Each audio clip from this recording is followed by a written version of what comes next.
welcome everybody. This is Believe, where we look to inspire, influence, and impact. And my name is Colton Jones, author, retired educator, and entrepreneur. Thank you everybody for joining me this evening and those who are checking me out live on Instagram. And I want to thank my guests for being with us today, Kiara Michelle. Thank you for joining us. Thank you for having me. I'm excited because we are going to be discussing an author's journey. An author's journey. Kiara is going to share with us what life has been like since she has now released her first published book, Forever Friends. So, on the other side of the break, I want you to tune in and hang in with us as we talk about an author's journey with Kiara Williams and Forever Friends.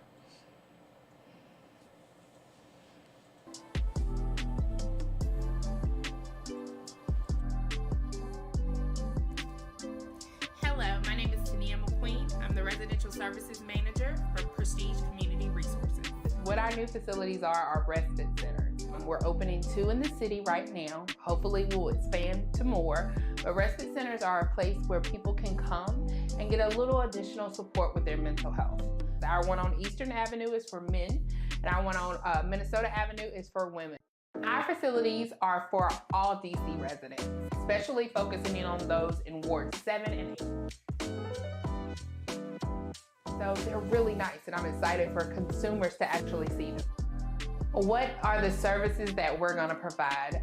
Therapy, case management, medication management, all provided by professional staff, a licensed nurse practitioner, psychiatrists, sociologists, social workers, and then our paraprofessionals, our case managers. It's just a place where you can come and get the support that you need to work on your personal goals, as well as to get your mental health straight. Simple, single adult, 18 years of age or older, a DC resident. You need to have insurance, but if you don't have it, it's okay. Still come, we'll work on getting you insurance. Have to have a negative COVID test, a negative TB test, and be willing to work on your mental health. For more information about respite services, you can contact us at 202-796-5000 or hit us up on our website at www.prestigecommunityresources.org. All right, welcome back, ladies and gentlemen, and thank you again for joining me here on Believe, where we look to inspire, influence, and impact. And again, my guest for today is Kiara Williams. Thank you for joining us. Thank you for having me. Forever Friends, you are now officially a published author. The last time you were here, we were talking about the journey from the beginning when you were actually writing and preparing to publish, but now you are published. Talk to us about what that experience was like. It's been a crazy, weird, but normal experience. Only because the first time I was here, I had just gotten the book cover. So the book wasn't out yet. And just seeing the book cover, I was like, oh, this is happening. And so now since it came out, I find myself times where it's like I have to be author Kiara Michelle more than times where I just get to be myself.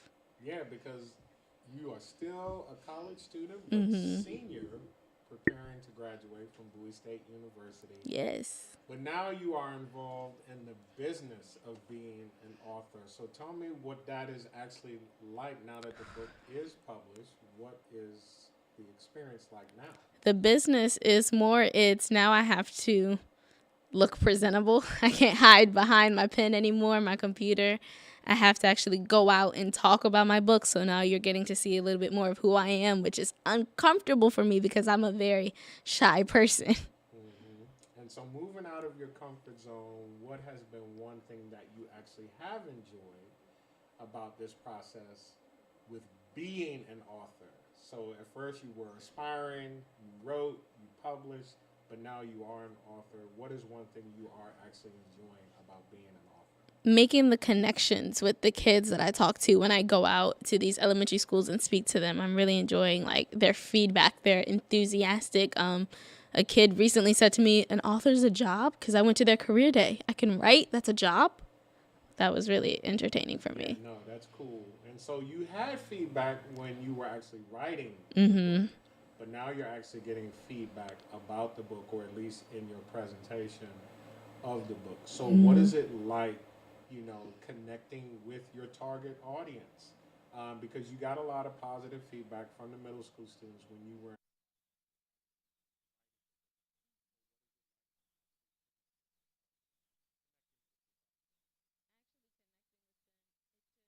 It motivates me on a different level to keep going, to know that like I did this, I created this, I can do this, to make their dreams come true, to know that I'm making a difference in their lives is really great. So one of them wasn't aware that being a published author is an actual job. Have you gotten any other type of feedback as it relates to your book? Any thoughts that may inspire something in the future? Just that they definitely want a second book to know what happens with the characters, to know if they stay friends, if they become better people. And then one of the most craziest comments or feedback I've heard is do the book again, but with all boys this time. That's been a good one. Well, I love that, because that just shows that they're thinking on that level of understanding that boys have conflict as well. So Absolutely. kind of help us understand a little bit about the book, because we want people to go out and read it. It is available on Amazon. Yes. It's published by J Media. Yes. So just tell us a little bit about the book itself. So the book, it's a true life story based off of me. Not all of it is true. Some of the details, are kind of fib just to make the story fit, but it is about me. There's Ashley, Asia, two best friends. And once a new girl comes into their life, the group, everything, Ashley's world is turned upside down. That's the book. And do you find that it's written, about your life on some level? Do you find that this challenge still exists today with teens as it did for you when you were? It still exists, even in the ages where you don't see it coming, because another present theme in the book is competitiveness and jealousy within like whatever activity you do. And I still see that in my life today. I was at dance practice maybe 2 weeks ago, and I saw it between my little sister, who's only 7 years old, and her friend, who's like 8. And I'm like, why are y'all competing? Y'all are like 8. Chill out. So the book is very much relevant. And so with that understanding, have you had the opportunity to talk with maybe some middle school or high school age students about the content of your book? And if you have, what has that reaction been like? The reaction was great, to know that, you're expected to be more mature in high school, but you're also still young, so you're still going to learn. And so speaking to a high school group about that, actually a senior high school group, they were like, well, is this still going to be present in college? And being a college student while writing, I'll be like, yes. So even though I wrote it for this target age group, it can be beneficial to all. Have you learned anything since writing the book? Because I often find when I finish writing my books, there's a little nugget that kind of reinforces something that I'm learning. Has that happened for you? I learned that I may be older, I may be like wiser enough to write this book to educate others, but I still have things to learn about friends myself. Because I knew that I was writing this book based off of real people, I still had to be sensitive to their feelings. So before it came out, and even when it did come out, I said, hey, I know I've told you about this before. I'm just going to warn you again. I did my best to portray you in the best possible way while still telling my story. And so I just had to be sensitive to if they still didn't like how they were presented. So you now have a path as it relates to being an author and a journey. Having the privilege to coach you, I know that this journey started when you were in middle school. Yes. So when you look back that far, what words come to mind to describe how you feel about knowing you started this as a middle school student and where you are today? How would you describe what that means to you? It's unbelievable. It's proud, but it's also humbling, because I don't think I would have done this good of a job. That's not a good vocabulary sentence, but I truly don't believe I could have done a better job in middle school, because I just didn't have the writing skill. So I'm glad that I did it now, and that's why it's humbling for me. Are there aspirations for a book 2? There are. I was always going to do a book 2. My original concept is just going to have to wait now, because the demand for a sequel to this book is what they want. So I'm going to give the kids what they want. No, I love that. And when you think about what your experience has been like as an author to this point, what do you think is your motivation for wanting to continue? Like, you had a why in writing this book, but now that you're an author and you saw the feedback and know there's a demand, is the why still the same? Has it changed? My original why was because I didn't want young girls to go through what I went through. And now I believe my whole purpose is to entertain, persuade, and inform young men and girls to be the best version of themselves. And that is the whole reason of why I do what I do. That's why I do everything that I do.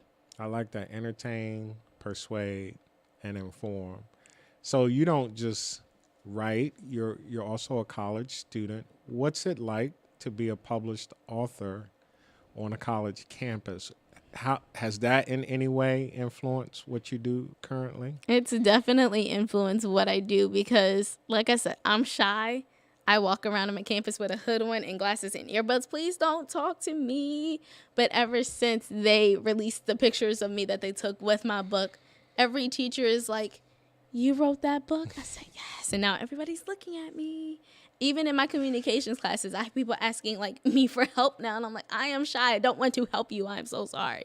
But now it's like, I feel like I have to own it. Like, don't be proud of it. You accomplished this. And not many people can say that they did. So there's a level of celebrity that goes along with what you have achieved and accomplished. Were you anticipating that, expecting that when you released your book? I wasn't. Only because I have other friends that have accomplished way more. And like I'm the first one to put them on blast now to the school and say, y'all can stop harassing me and go harass them. Please leave me alone. But I wasn't expecting that level. So in terms of seeing your college campus kind of rally around you and cheer you on, what is that like to see your community respond the way they do to you being an author? It's the greatest feeling. And then it's another sign that I made the right decision staying at Bowie. Because before we started streaming, Bowie was not my first choice. I wanted to go to Towson. My freshman year was miserable, and then COVID happened. And my plan was I'm going to stay at Bowie, get the grades right, transfer to Towson, get out of there. But staying at Bowie, I don't think I would have gotten the same rally, the same support from Towson because of the bigger campus that it is. I was able to reach way more people in a short period of time through Bowie. No, and I love that. And so although celebrity wasn't the motivation for what you did, now that you're experiencing it and you see the community rallying around you the way they do, what do you think that does for you now when it comes to the business of being an author? It just, in terms of the business of being an author, I now have to keep being this person for them. And not like, that's not supposed to sound like a burden, but as a motivation, keep being this outspoken person for them, providing what they need to get through whatever challenges they have. Yeah, because when you think about what you said and as far as how you want to impact youth, I think it's drawing out of you that part of you to be at the forefront. So what do you find to be the most challenging part? You're a college student, but you're also now a professional author and all the other things that entail being Kiara. What do you find to be the most challenging? Getting up in the morning, not being lazy. Not being lazy, because I would so love to be like any other student, go to class, do my homework, lay in bed all day. But because I know that I have given myself all of this extraness, I really feel like I can't stop. I'm home on winter break now. I can't just go to work and go home and go to sleep. I have other things I need to get done now. That sounds like purpose-driven. How would you summarize that for yourself in the sense of you have this new level of purpose now? So before we go to break, how would you summarize for yourself what it means to be purpose-driven? What it means to be purpose-driven is I have a goal. I need to achieve it. And not only will this goal benefit me, but it will benefit others. One thing I've learned, goals help create focus, right? Like it's important to have goals because then you're not as lethargic or lazy or complacent. You still feel it, but you don't kind of give into it. What have you learned about yourself in this process of being purpose driven? Other than you're saying that you're lazy, what have you what do you see as like, wow, I never thought I would be that way? Like, what have you learned about yourself? I've learned that, I'm not really lazy. I think I just use that as an excuse to not do anything or to show why I'm the way that I am. I love that because I think, I always say at my best, I'm still only human. That's my way of keeping myself accountable to the reality of being human. And I love the fact that you're self-aware in that regard because that is important as it relates to setting goals and achieving them. You have to be able to see the opponents that are in front of you, and it's not always something external. So as we go to break, seeing the potential of your laziness as an opponent to where you're trying to go, and then how do I resolve that? So on the other side of the break, ladies and gentlemen, we're going to continue this talk with Kiera, Forever Friends. She is now a published author, and today we're talking about her journey, an author's journey.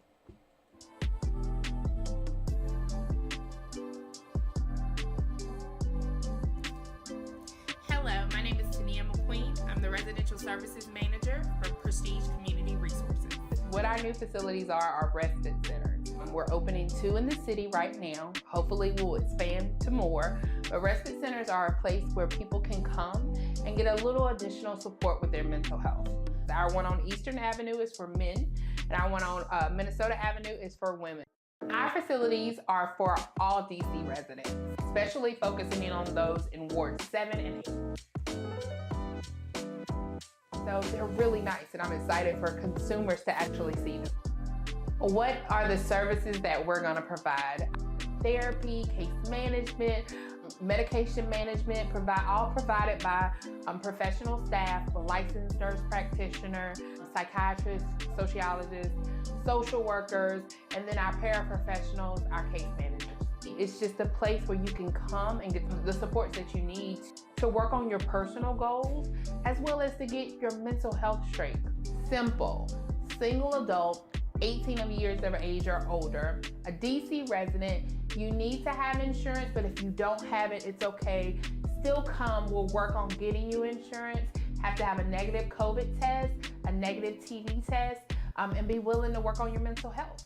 For more information about respite services, you can contact us at 202-796-5000 or hit us up on our website at www.prestigecommunityresources.org. All right, welcome back, and thank you everyone who's staying in tune with us both on IG Live and here on Facebook. Again, this is Believe, where we look to inspire, influence, and impact, and my guest here is Kiera Williams, and she's here to talk about her journey as an author. She has now since released her first published book, Forever Friends, and we've been talking about it and what it's been like for her, the business side of being an author. So I wanted to go back for a moment. You were 13 when you first started this journey of actually writing your story. Yes. And now it's been 9 years. And number 9 is the fullness of blessing, for those that don't know, from a spiritual perspective. So 9 years. Did at any point you see yourself eventually getting that book out, or was it kind of like an opportunity presented itself and you just took advantage of it? I did see me getting a book out. I knew a book was going to happen. And when I was 13, the idea for the book was completely different than what it is now. Me and my best friend in the book, her name is Aisha, we were going to do it together. Each chapter would have alternated. But then as time gone on, she didn't want to write. She said, I don't think this is for me. So I said, fine, I'll do it myself. And then it just kind of died. Mm-hmm. And so then years later, an opportunity presented itself to teach me how to be the writer that I want to be. And I took it. I love that because we just got finished talking about purpose driven before the break and the value of having goals and how they kind of drive you sometimes and push you. Have you seen a connection with what you study on the college campus and how this purpose to write, do you see a correlation there?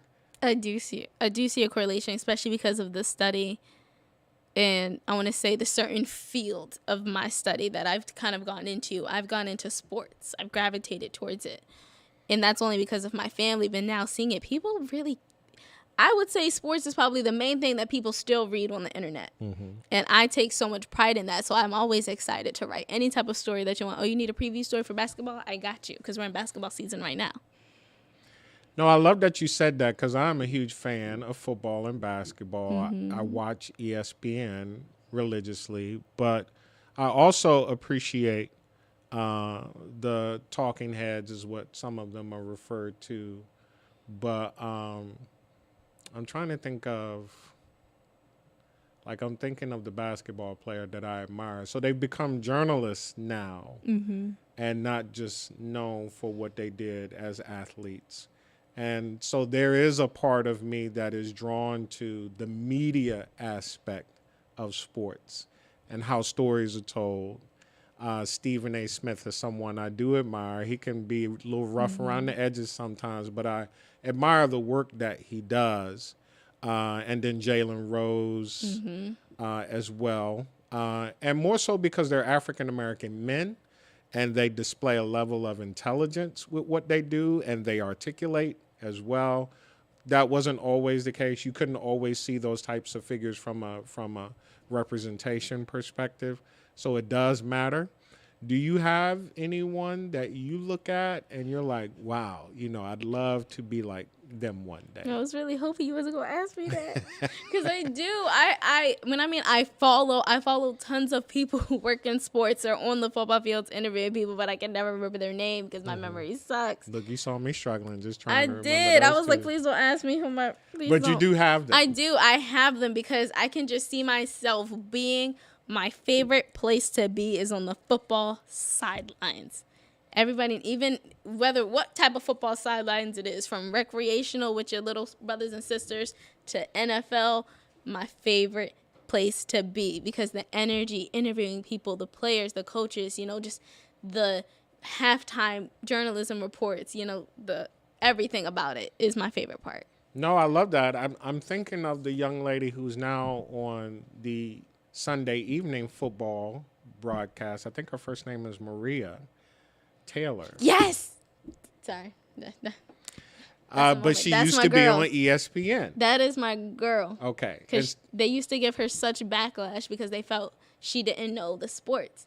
And so that is something that I've always I know my sports. Try me. I know my football. I know my basketball. So I'm bringing that up because you didn't mention your major. You have on previous broadcasts that we've done in IG Live segments. But can you tell us what your major is and, as a platform that you are now developing being an author, what is your major and what is your ultimate goal? Oh, okay. So my major is communications with a concentration in print journalism. And so since I am graduating, I am hoping to get a full-time job with either a major news publication such as the Baltimore Sun, who I currently intern with, or work in some form of media relations with the NFL sports team. So I love that. When did you realize this was your path? At 5, I knew I wanted to draw. But by the time I graduated from college, that's when I knew I wanted to write and illustrate children's books. In fact, going to the Corcoran School of Art, I realized that was the only reason why I became a graphic design major. Right. When did you realize this is my path? I had many different aha moments. So, I didn't say my end goal. My end goal is to own my own magazine company one day, but I know I need money before I do that. I would say my first aha moment was I was 13 years old. I was given a position to be the editor of a newsletter. I wrote all the stories, composed them, took all the pictures, interviewed them. I was like, all right, this is my sensible career choice that my parents want. This is my major, and I kind of like doing it. I like the feedback. This is my major. And then I got to college, and I was like, okay, I can start a blog. Let me start this blog. And I was like, okay, I can entertain people, inform them, help young girls out. All right, I'm going to turn this into a magazine one day. That was the second aha moment. The third aha moment is I started interning at Bowie State University in media relations, and I was on the sidelines with the football team, taking Instagram pictures, interviewing them. I wrote the stories for the website. I worked on the back end of the website, importing everything. I was like, okay, sports it is, because I know sports is where the money is right now, and that's never going anywhere unless COVID wants to take over again. But sports isn't going anywhere. So are you saying, if I understand you correctly, your cup is most filled when you are involved in that aspect of the field of journalism? Absolutely. Just being thrown into it. Journalism, yeah, you can teach me the technical terms in a classroom, but I will never get the best full experience if I'm not thrown into the fire. And interning at my school, working all the football games, all the basketball games. Last year we had the CIAA tournament downtown. I worked that. Just being thrown there, best time ever. So shout out to J Media Publishing, who is the publisher for your book. Yes. What was it like working with them to bring the concept of Forever Friends to reality? Working with them, it was really good, especially with the whole editing. I don't like to reread. Like, once I finished my book, didn't want to read it, but they were gladly went and read it. And, we got the best product version out there. And then when it came to the cover, I had no idea what I wanted for my cover, except that I wanted a shadow behind the main character, because that was a clear aspect of my book. It was an important aspect, a key aspect. That's all I knew. We went through about 5 different drafts of the cover until it got to, I love it. There were other covers where I liked it, but I felt like for me, I needed to love it. And once we got out, they were really patient with me. Shout out also to Karen McConnell Jones and Vision and Purpose Media Productions, because they have a magazine. Yes. And this is something you're saying you want to do as well. And you had the privilege of meeting her. Yes. What inspires you to want to go in that direction of one day owning your own magazine? I spent a lot of time not necessarily reading the magazines, but looking at the pictures and the cool videos they posted on their websites. And I was just like, I wanted to be like that. And so mine is, I don't want the young girls and men to look at mine and be like, I want to be like that. I want to say, I want to be better than that. Mm-hmm. I can do that too. I'm going to be just like them. So I love this because it brings up for me Kenya Jordana James, who, when she was a teenager, she created Black Girl Magazine. And this obviously was years ago, but I found out of her through Essence Magazine, mm-hmm. when they were celebrating 50 most influential African Americans in history. And she was in there as a young entrepreneur mm-hmm. type. To know that there are people who before you have done this. And then when I think about the Harlem Renaissance, which had magazines in that day that are similar to Jet and Ebony and Essence now, do you ever look at your aspirations from a historical perspective, knowing that this is your way of being a positive contributor to your community, also from a legacy standpoint? Does that ever cross your mind? I definitely look at things from a historical standpoint, just to know that, it can be done. Mm-hmm. I remember when the first youngest teen Vogue editor, when she came about, I was like, okay, that could be my job one day too. So I know I'm never not discouraged from it because of everything that's happened in history. I love that because it makes me think of Amanda Gorman, who is our first female Black poet laureate, mm-hmm. Which was not too long ago. And just the whole aspiration, ambition of enterprise and being an entrepreneur. So do you have, beyond being an author and one day releasing your own magazine, do you have any ambition for owning your own business? Definitely to own my own business. Don't know what it's going to be right now. You know, we've had that talk, like, what services do I provide? I'm not a teacher. I don't do that. Not a counselor. I don't do that either. But I'll talk to you like your big sister. That's what I'll do. You can call me. I love that. Do you do any work in the community currently with youth? I do, definitely with my church. We actually have something called Young People's Division. A big part of it is community service. That's really important to me. So now in the winter season, we make no-sew blankets, with our hands, and we give them out to the homeless. We feed the homeless, and we recently just gave gifts to seniors. We've been doing that all weekend. My favorite thing to do for our community is the Valentine's Day gifts. That's when people feel lonely. It's when I feel lonely.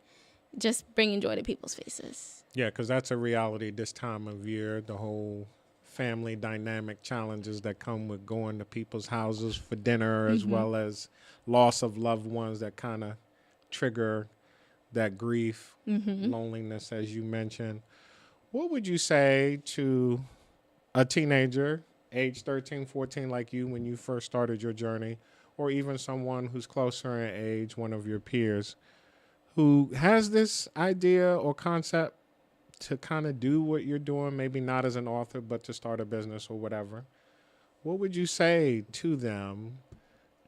But they're not sure yet. They're still kind of hesitant. What would you say to them? I would say to just start, do what you want to do, be you, try everything, be everything. And in closing, try everything and be everything. What are you most proud of? Because you mentioned that earlier. What are you most proud of as it relates to yourself? I'm most proud of me for just sticking with this book. I was like, I have to get this done to prove that, I can do something other than, go to school and get a degree. Amen. So, ladies and gentlemen, I want to thank Kiara for joining us. Thank you. Congratulations to you now on being Thank a you published so much. author of VMP Media Productions. Thank you, as always, for supporting what we do here at Believe, where we look to inspire, influence, and impact. And I just want to leave a word of encouragement. We have to persist in those things that we believe in our heart. We want to see with our eyes in our lives. We have to persist. The opponents that are in front of us more often than not are our thoughts and our feelings more than they are our circumstances. So we have to learn how to push ourselves and never give up so we can see the fulfillment of that which we desire. So thank you, ladies and gentlemen, for joining us. Again, my name is Colton Jones. Take care. God bless.